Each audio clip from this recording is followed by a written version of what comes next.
All Born Screaming by St. Vincent. So, Karl, very pleased you chose this one, and you're to kick us off.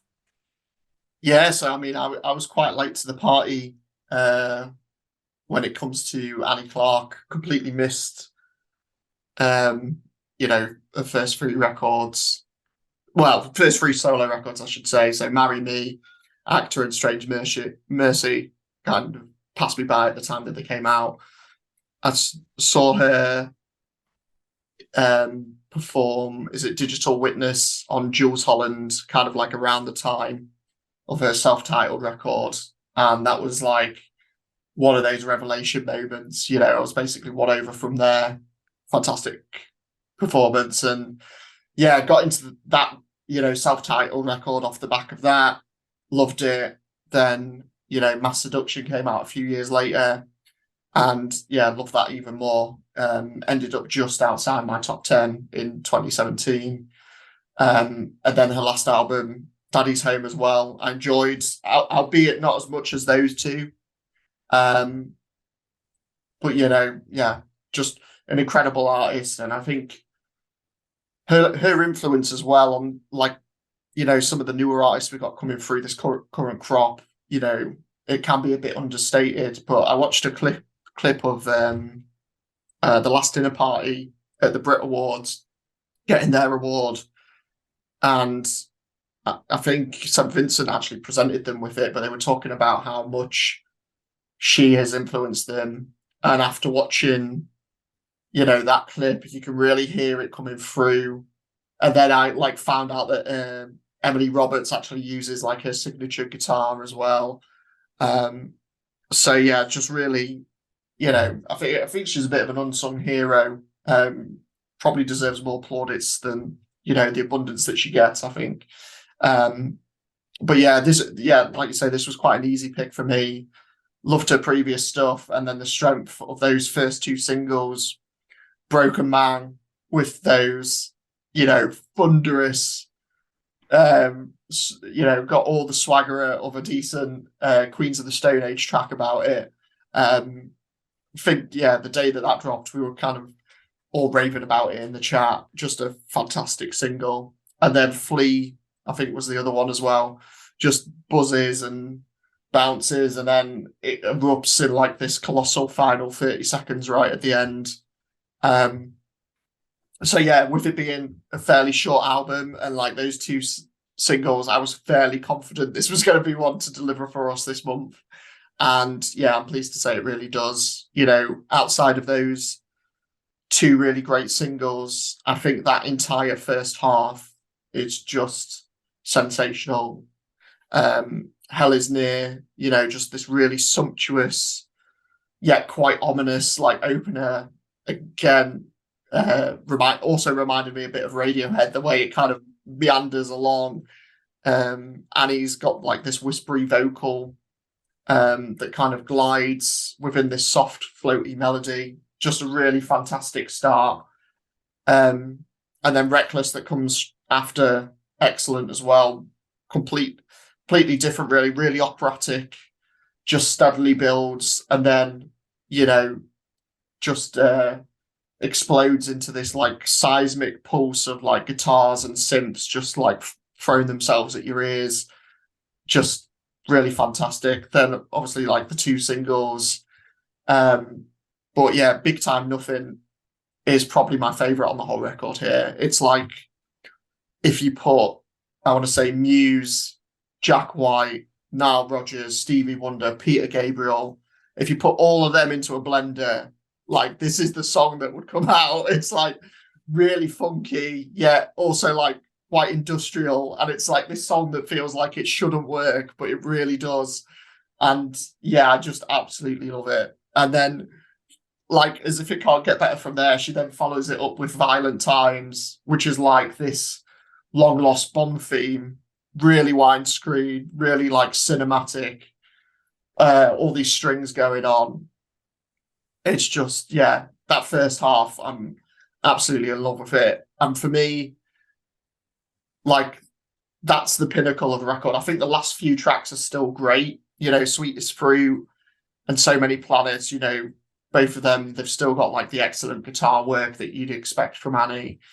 But for me, those last few maybe don't quite hit the heights of anything in that first half. I actually think the last track for me is the weakest one on here. I think, it's nearly 7 minutes, and for an album that's so dramatic in places, it feels almost like a slightly inconclusive ending. It sort of takes that time to, spends a long time building, but then you're waiting for that big finale and it never quite comes. So I think, that's probably the weakest one for me. But yeah, very minor criticism. I'll say this is like another stellar project from Annie. Absolute roller coaster ride through her, her imagination, her creativity that she takes you across on this record. It's just outstanding. And I enjoy Daddy's Home, but this is a real step up. I'd actually put this up there with, of what I've heard, this is up there with the best work. I think obviously it was the last one to drop, so maybe a slight disadvantage compared to some of the others, but I think the more I spend time with this record, the more I'm just going to love it. And yeah, it'll be right up there at the end of the year again. So big thumbs up for me. Yeah, not a big nothing, but big something you're giving this. So, Kylie, what did you make of All Born Screaming?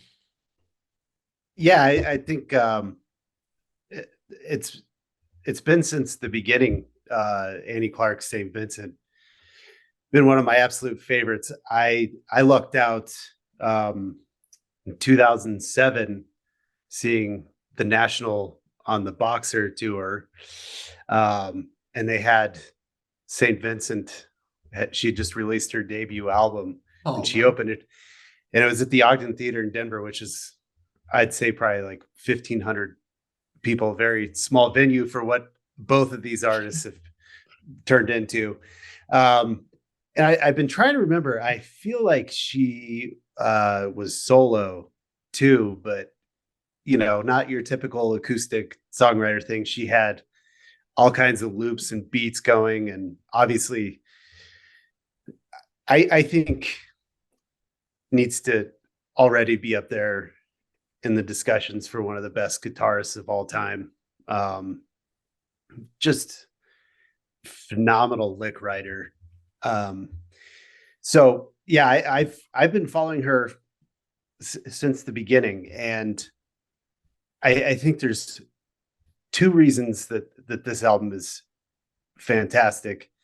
The first is the elephant in the room. We've ditched Jack Antonoff on the production, so he's gone from Mass Seduction and Daddy's Home. And I'm so glad that Annie Clark just self-produced this record. I believe she worked with Justin Meldal-Johnson. We'll talk about him in a second.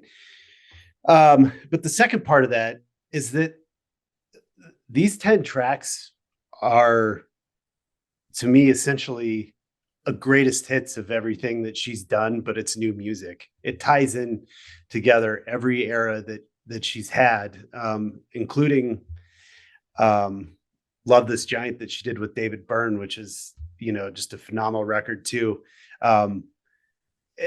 As much as I love the beginning of this record, for me, Sweetest Fruit, which really reminds me of that project with David Byrne, is my highlight, and So Many Planets.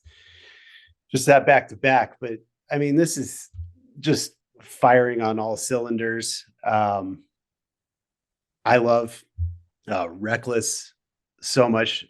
Hell Is Near is like, I really like that song. But as far as openers, as many times as I've listened to this record, that's like the one song that I enjoy it, but I'm like, damn, this just doesn't do it for me as an opener. But like Reckless, when that gets in there, it reminds me of Nine Inch Nails, at their early to mid 90s peak, which shouldn't be a surprise because I just mentioned Justin Meldal-Johnson, who has played with Nine Inch Nails, and I think one of the most underrated musicians and pop music right now. I mean, the guy played with Beck from Odelay through Morning Phase, and that's one of the best discography runs of all time, and you can't tell me otherwise.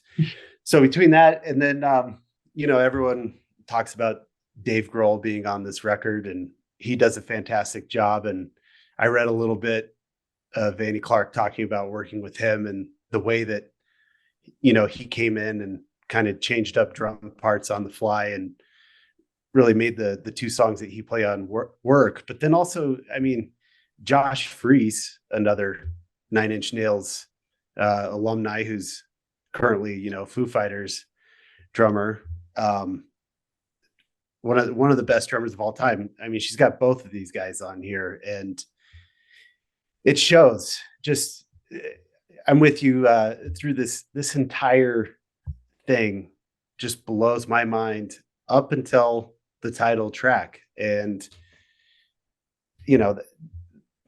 that one, just for what it is, doesn't seem to go anywhere. And I'm mostly upset that we've got the Kate LeBon feature credit on there, and I love Kate LeBon and just feel like she's kind of underutilized on that song. So that for me, because when the track listing came out, I was like, oh, all right, Kate LeBon's on one of these songs too. And it just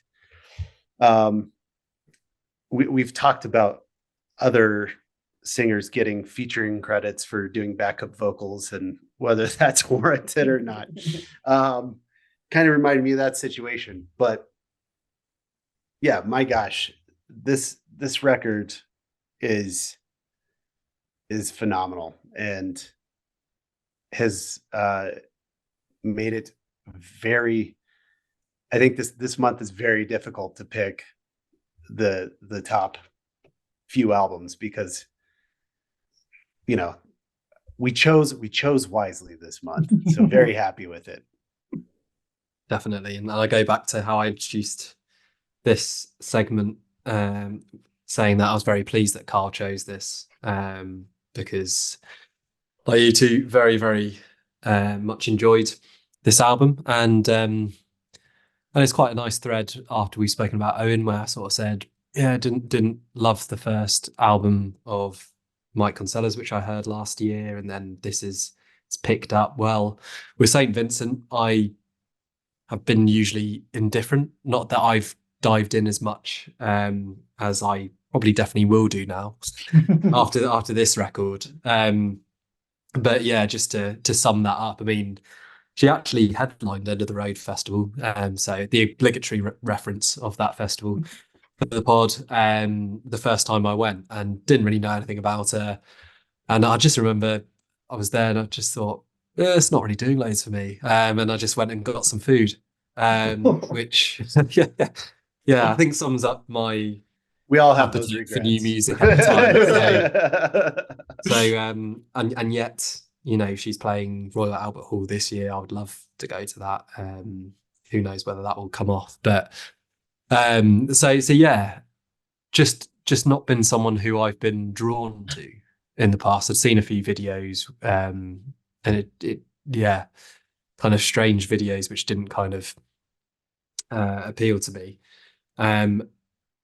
But then you hear Broken Man, and I was, one of the best songs of the year so far, as is Flea. So you get two singles off the bat, and I loved the industrial sound of it. Nine Inch Nails absolutely seeps through both of these songs. So what you've, and I wasn't aware of the fact that there is a genuine link to Nine Inch Nails as well, but now it makes even more sense.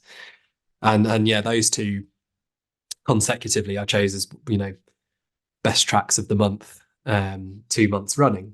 The third single just before the album came out was Big Time Nothing, and Karl, I mean, you loved that. Kylie, you like it as well from what you were just saying, but this is the one which I haven't enjoyed as much, and it just sounded a bit more like what you'd hear with a big synth on a record. So that was the lead in to the album. 2 tracks I was blown away by, and a third which I was maybe indifferent about, again with St. Vincent. But going into this, you know, there's the two before Broken Man and Flea, and that quartet at the beginning is so tight, so compelling, and just takes you into a very kind of fixed, claustrophobic headspace, in a very like alluring way. Basically, there's creepy atmosphere in the opener. Hell is near.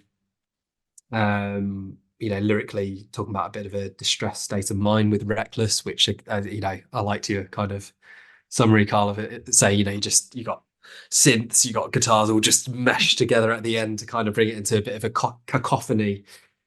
And then yeah, Broken Man, which yeah, just again has that real tight like synth, which then breaks out into these massive drums. And Flea again, which is just superb, and very much about that kind of physical desire element. Big Time Nothing then sort of brings to an end that sort of it's a change up musically, and it's kind of like the segue into the second half of the album, which is so different to those that opening quartet, which I love. And I suppose, you know, that there's the potential, it feels, with that opening quartet to have an entirely different album if you remain in that kind of zone. And so it's slightly jarring, but then I like where it goes next with Violent Times. The Power's out as well, and I feel like the second half of the album is where she's kind of taking on the baton from Caroline Polachek's album from last year, where she's exploring a few different genres here. It's very poppy, but incredibly diverse. Again, the lyrical quality is high. And another parallel with Caroline Polachek, which was revealed by our friend Anthony Fantano, is that Sweetest Fruit is a tribute to Sophie. And on Caroline Polachek's album last year, that was the Europop banger, I Believe, which was in tribute to Sophie as well. So I mean, as a side comment, it feels like that's an artist I need to check out because of, you know, how highly she was held in esteem by these unbelievable artists who are still, you know, making records today. So Many Planets, I also loved the dreaminess of that, you know, with that kind of reggae tune in there.